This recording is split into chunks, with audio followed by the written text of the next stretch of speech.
আসসালামু আলাইকুম, কেমন আছেন সবাই? আশা করি সবাই ভালো আছেন, সুস্থ আছেন। শুভ সকাল। তো সকাল সকাল কাজে লেগে বসছি বাড়ির সবাই মিলে।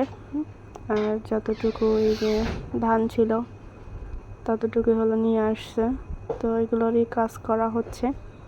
তো যে যেখান থেকে আমার এই ভিডিওটা দেখতেছেন সবাইকে অসংখ্য ধন্যবাদ। সম্পূর্ণ ভিডিও দেখতে থাকেন, আশা করি অনেক ভালো লাগবে।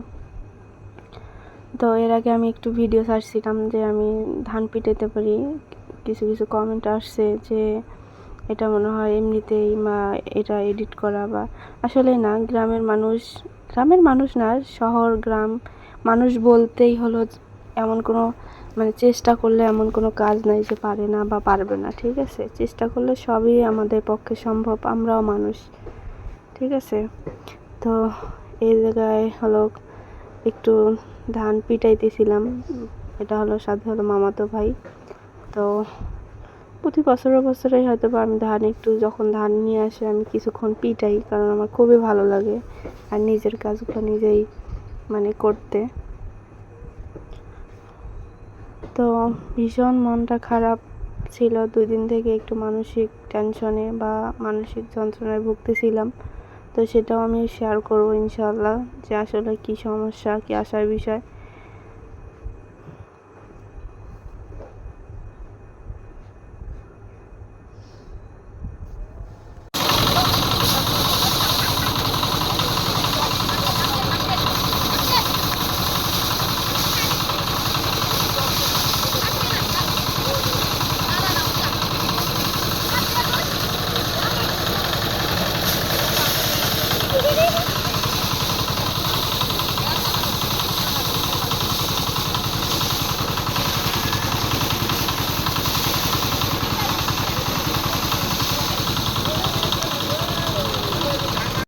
নদীর পাড়ে নদীর পানির অবস্থা খুবই খারাপ।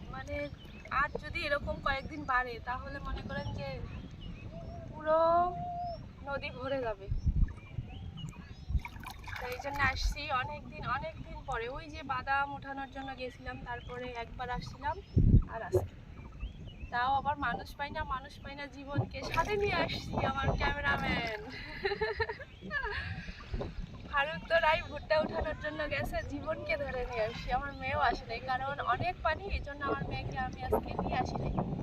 পানি দেখলে মহা খুশি, আর আমি তো অলরেডি ভিজে গেছি। ভালো লাগতেছিল না বাসায়, এই জন্য আসলাম। এখন একটু মনটা ফ্রেশ লাগতেছে, কারণ বের হওয়ার মতো কোনো জায়গা নাই। আর এমন বাজেভাবে 3-4 দিন থেকে ফেঁসে গেছি একটা ঝামেলার মধ্যে, একটা টেনশন ফিল করতেছি। জানি না যে সে টেনশন থেকে বের হইতে পারবো কি না, আল্লাহ সেটা ভালো জানে। এই জন্য আসছি নদীর পাড়ে। তো কে কে আসতে চান জলদি করে কমেন্ট করেন। এই দেখেন নদী পানির অবস্থা, চতুর্দিকে শুধু পানি আর পানি। এটা এভাবে কয়েকদিন পানি বাড়লে কি হবে, এই পুরোটা ভরাট হয়ে যাবে, এই পুরো চরটা ভরাট হয়ে যাবে। আর এই যে আমার সাথে আসছে জীবন, কারণ আমি একা সাহস পাই না। আমার নদীর সাথে একটা শত্রুতা আছে আর কি বলা চলে, কারণ একা একা খুব ভয় পাই। আর মাও মানা করছে যে তুমি একা কখনো নদীর পাড়ে যাবা না। ঠিক আছে, হয় না, অনেক সমস্যা। তো এখন বাড়িতে চলে যাব অনেকক্ষণ। এমন একটা টেনশন ফিল করতেছি 3-4 দিন থেকে, খুবই খুবই খারাপ অবস্থার মধ্যে। তো আল্লাহ যেন সেই মানুষটাকে আল্লাহ যেন খুব তাড়াতাড়ি সুস্থ করে দেয়। আমি ওই 2 দিন থেকে এই বিষয়টা নিয়ে খুবই চিন্তিত। যখন থেকে শুনছি যে আসলে আমি প্রকাশ করতে পারতেছি না, তো আল্লাহ যেন সুস্থ করে দেয় সেই আন্টিটাকে। খুবই টেনশনের মধ্যে আছি। আর এই জন্য আসলাম নদীর পাড়ে, যে একটু ভালো লাগে যেন। নদীর পাড়ে আসলে এমনিতেই ভালো লাগে, ফুরফুরা বাতাস, খুবই খুবই সুন্দর একটা ইয়ার মধ্যে। তো 2 দিন থেকে আমি বাড়ির থেকে বের হইতে পারতেছি না, ওই কারণেই খুবই খুবই খারাপ অবস্থার মধ্যে, টেনশনের মধ্যে আছি। তো আল্লাহর কাছে চাইতেছি আল্লাহ যেন সেই মানুষটাকে, সেই আন্টিটাকে যেন সুস্থ করে দেয় আল্লাহ খুব দ্রুত, কারণ খুবই অসুস্থ। তো যাই হোক, আমরা এখন বাসায় চলে যাব। আর এই যে আমার ক্যামেরাম্যান, হাই বলো। যে লজ্জা পায়, আয়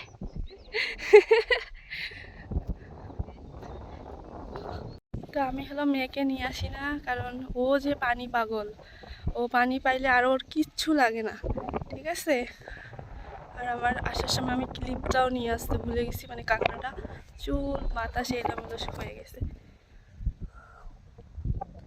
এখন যাব, ডাইরেক্ট যাব বাসায় যেয়ে গোসল করব।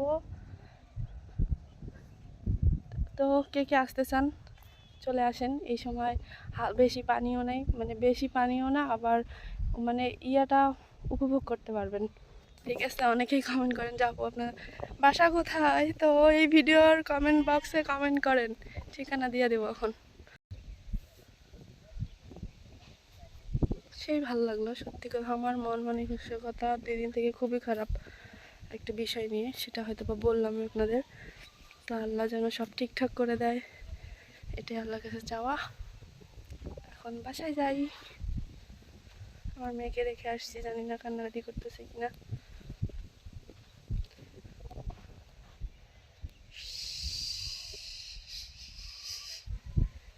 জীবন যে শরম পায়, ও কিন্তু সম্পর্কে আমার ভাসতে হয়, আবার আগেই বলে দিলাম।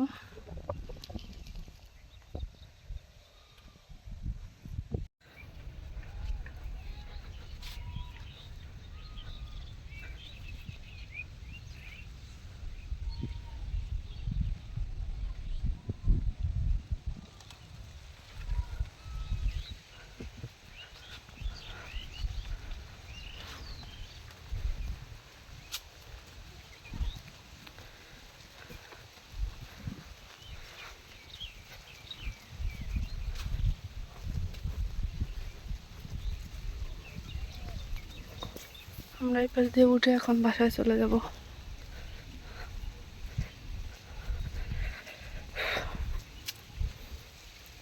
তো আমার ফেসবুক প্রোফাইল এখনও যারা যারা পান নাই, তো তারা ঘুরে আসবেন মাজেদা খাতুন। পেজও হলো মাজেদা পরিবার, প্রোফাইল বেশিরভাগ আমি চালাই, প্রোফাইলে একটু একটু ভিডিও ছাড়া হয়।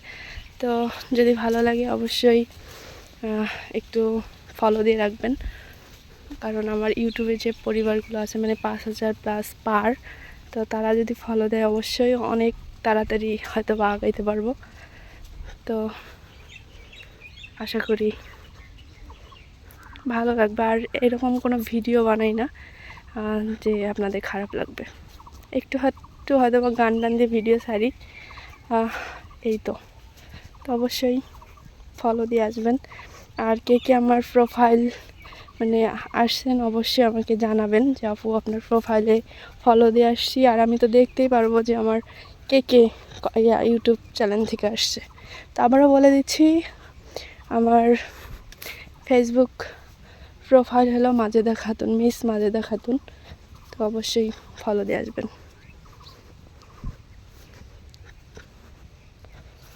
তো আমরা এখন বাসায় যাই। কি সাপ? হ্যাঁ, তা কাঁদো? ও মাই গড, ওই বলতে যাই।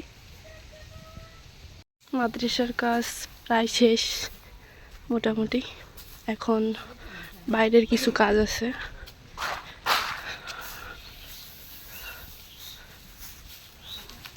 আর আমি হলো এই পাশ দিয়ে আসলাম।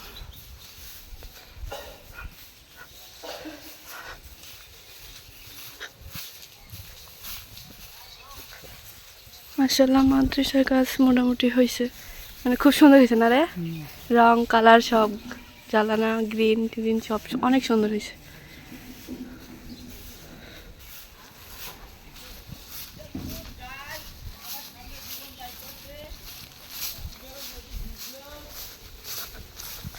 ফালতু।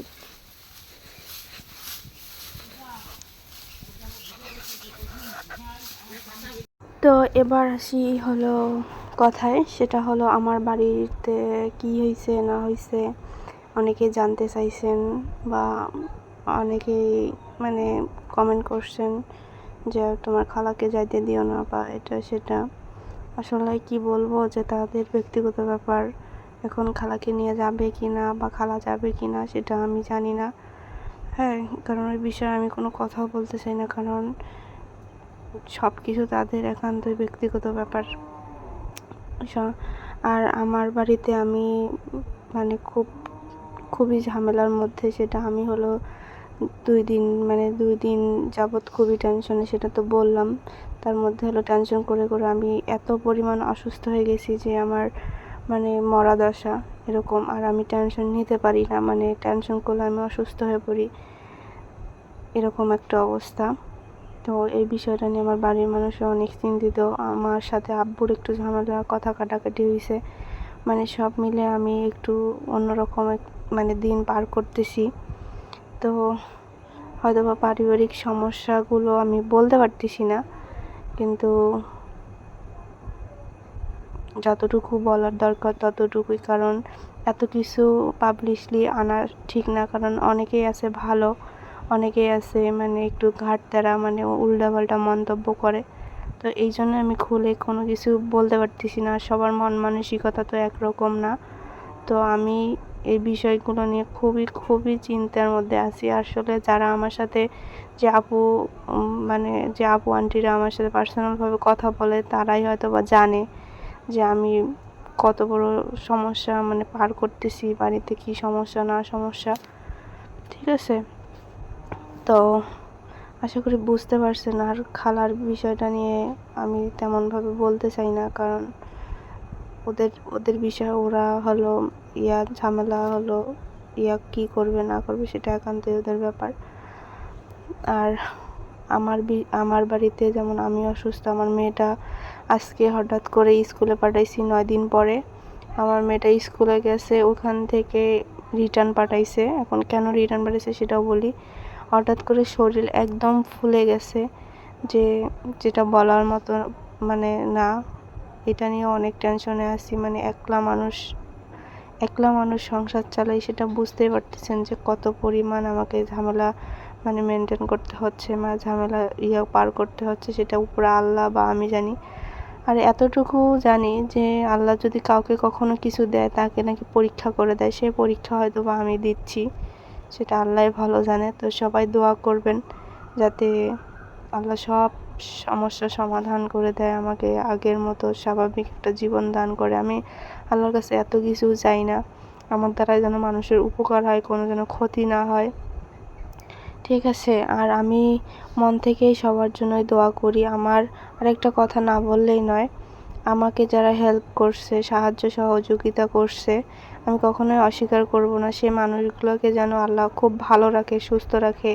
সেটা আমি এখন যে ভিডিওতে বলতেছি তা না, আমি নামাজ পড়েও সবসময় বলি যে আল্লাহ যেন সেই মানুষগুলোকে ভালো রাখে। কারণ কিছুটা হলেও আমি তাদের দ্বারাই হেল্প পাইছি, উপকার হয়েছে, আমার সমস্যার সমাধান হয়েছে। তো আল্লাহ যেন সবসময় সেই মানুষগুলোকে ভালো রাখে। আর আমার একটা সবচেয়ে প্রিয় আন্টি বলেন, প্রিয় মানুষ বলেন, যেটাই বলেন, খুবই অসুস্থ। সবাই তার জন্য দোয়া করবেন, আল্লাহ যেন খুব তাড়াতাড়ি তাকে সুস্থ করে দেয়, এই দোয়া করি সব সময়। তো আরও নতুন কোনো ভিডিও যদি আপলোড করি বা করি, তখন শুনতে পারবেন যে আসলে আমি বলবো যে আসলে সে আন্টিটার বাড়ি কোথায় বা আশায় বিষয় সব কিছুই বলবো, কেন তার জন্য এত খারাপ লাগতেছে। তো সব কিছুই বলবো ইনশাল্লাহ। তো যে যেখান থেকে আমার এই ভিডিওটা দেখলেন, সবাইকে অসংখ্য ধন্যবাদ। আমার জন্য সবাই দোয়া করবেন, আমার পরিবারের জন্য সবাই দোয়া করবেন। তো আজকে এ পর্যন্তই, আল্লাহ হাফেজ।